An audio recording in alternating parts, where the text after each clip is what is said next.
ਸੰਗਰ ਜੋ ਫ੍ਰਿਜ਼ਨੋ ਦੇ ਲਾਗੇ ਆ, ਜੀ। ਉੱਥੋਂ ਬੜੀ ਮਾੜੀ ਖਬਰ ਆ ਰਹੀ ਆ। ਸੰਗਰ ਦੇ ਪੁਲਿਸ ਆਫਿਸਰ ਮਨਵੀਰ ਸਿੰਘ ਧਨੋਆ, ਜੋ ਕਿ 26 ਸਾਲਾਂ ਦੇ ਆ, ਮਾਰਚ 2023 ਚ ਹੀ ਉਹਨਾਂ ਨੇ ਪੁਲਿਸ ਡਿਪਾਰਟਮੈਂਟ ਨੂੰ ਜੁਆਇਨ ਕੀਤਾ ਸੀ। ਉਹਨਾਂ ਦੀ ਇੱਕ ਕਾਰ ਐਕਸੀਡੈਂਟ ਦੇ ਵਿੱਚ ਮੌਤ ਹੋ ਗਈ ਹੈਗੀ ਆ।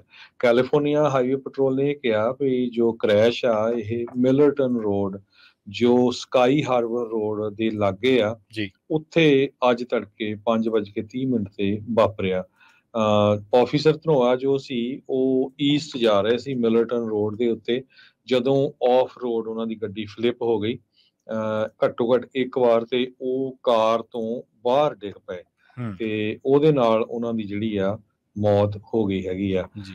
ਜੋ ਸੰਗਰ ਡਿਪਾਰਟਮੈਂਟ ਦੀ ਪੁਲਿਸ ਸੰਗਰ ਦੀ ਪੁਲਿਸ ਡਿਪਾਰਟਮੈਂਟ ਆ, ਉਹਨਾਂ ਨੇ ਸਟੇਟਮੈਂਟ ਜਾਰੀ ਕੀਤੀ ਆ ਵੀ ਜੋ ਆਫਿਸਰ ਧਨੋਆ ਸੀਗੇ, ਉਹਨਾਂ ਦੀ ਬੜੀ ਡੀਪ ਕਮਿਟਮੈਂਟ ਸੀ ਅਪਹੋਲਡਿੰਗ ਦਾ ਲਾ ਤੇ ਪਬਲਿਕ ਦੀ ਸੇਫਟੀ ਵਾਸਤੇ ਕਿਸ ਤਰ੍ਹਾਂ ਉਹਨਾਂ ਨੂੰ ਸੇਫ ਰੱਖਿਆ ਜਾ ਸਕਦਾ ਹੈ।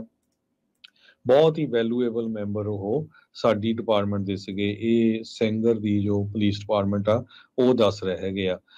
ਸਿਟੀ ਆਫ ਸੰਗਰ ਦੇ ਸਾਰੇ ਹੀ ਜੋ ਸਿਟੀ ਫਲੈਗਸ ਆ, ਜੋ ਝੰਡੇ ਹੈਗੇ ਆ, ਉਹਨਾਂ ਨੂੰ ਹਾਫ ਸਟਾਫ ਕਰ ਦਿੱਤਾ ਗਿਆ ਜਦੋਂ ਤੱਕ ਆਫਿਸਰ ਧਨੋਆ ਦਾ ਸੰਸਕਾਰ ਨਹੀਂ ਕੀਤਾ ਜਾ ਸਕਦਾ।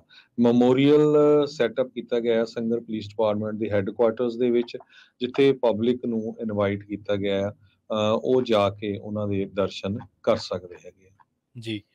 ਅਗਲੀ ਜਿਹੜੀ ਖਬਰ ਆ ਉਹ ਬੇਕਰਸਫੀਲਡ ਤੋਂ ਆ। ਬੇਕਰਸਫੀਲਡ ਦੇ ਇੱਕ ਨਿਵਾਸੀ ਨੂੰ ਰੂਸ ਦੇ ਵਿੱਚ ਗ੍ਰਿਫਤਾਰ ਕੀਤਾ ਗਿਆ ਨਸ਼ੇ ਰੱਖਣ ਦੇ ਦੋਸ਼ ਦੇ ਵਿੱਚ, ਤੇ ਇਹਦਾ ਨਾਮ ਜਿਹੜਾ ਉਹ ਦੱਸਿਆ ਗਿਆ ਟ੍ਰੈਵਿਸ ਲੀਕ। ਨਸ਼ੀਲੇ ਪਦਾਰਥਾਂ ਦੇ ਦੋਸ਼ਾਂ ਦਾ ਸਾਹਮਣਾ ਕਰ ਰਿਹਾ। ਪਤਾ ਲੱਗਿਆ ਕਿ ਹੁਣ ਉਸ ਨੂੰ 20 ਸਾਲਾਂ ਦੀ ਜਿਹੜੀ ਸਜ਼ਾ ਇਸ ਮਾਮਲੇ ਦੇ ਵਿੱਚ ਹੋ ਸਕਦੀ ਹੈ। ਤੇ ਇਹਦੇ ਵਿੱਚ ਜਿਹੜੀ ਜਾਣਕਾਰੀ ਹੈ ਉਹ ਇਹ ਆ ਰਹੀ ਹੈ ਸਾਹਮਣੇ ਕਿ ਉਹਨੂੰ ਅਗਲੇ ਹਫਤੇ, ਆਉਂਦੇ ਹਫਤੇ ਦੇ ਵਿੱਚ ਮਾਸਕੋ ਦੀ ਅਦਾਲਤ ਦੇ ਵਿੱਚ ਪੇਸ਼ ਕੀਤਾ ਜਾਣਾ ਹੈ। ਉਹ ਇੱਕ ਸੰਗੀਤਕਾਰ ਦੱਸਿਆ ਗਿਆ ਜਿਹੜਾ ਕਿ ਪਿਛਲੇ ਇੱਕ ਦਹਾਕੇ ਤੋਂ ਰੂਸ ਦੇ ਵਿੱਚ ਰਹਿ ਰਿਹਾ।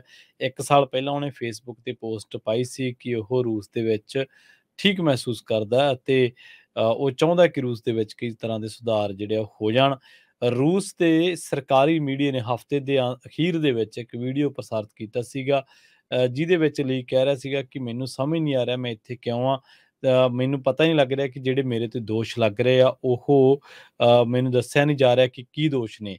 ਤੇ ਉਸ ਤੋਂ ਬਾਅਦ ਦੱਸਿਆ ਜਾ ਰਿਹਾ ਕਿ ਰੂਸ ਤੇ US ਦੇ ਵਿਚਾਲੇ ਤਣਾਅ ਦੇ ਕਰਕੇ ਉਹ ਗ੍ਰਿਫਤਾਰ ਕੀਤਾ ਗਿਆ। ਇੱਕ ਤਾਜ਼ਾ ਮਾਮਲਾ ਅਮਰੀਕਾ ਦੇ ਰਹਿਣ ਵਾਲੇ ਨਾਲ ਦੱਸਿਆ ਗਿਆ। ਸਟੇਟ ਡਿਪਾਰਟਮੈਂਟ ਨੇ ਇਹਦੇ ਤੇ ਟਿੱਪਣੀ ਕੀਤੀ ਹੈ। ਸਟੇਟ ਡਿਪਾਰਟਮੈਂਟ ਨੇ ਕਿਹਾ ਹੈ ਕਿ ਰੂਸ ਦੇ ਵਿੱਚ ਨਜ਼ਰਬੰਦ 2 ਹੋਰ ਅਮਰੀਕੀਆਂ ਨੂੰ ਵੀ ਗਲਤ ਤਰੀਕੇ ਨਾਲ ਨਜ਼ਰਬੰਦ ਜਿਹੜਾ ਉਹ ਕੀਤਾ ਗਿਆ ਰੂਸ ਦੇ ਵਿੱਚ।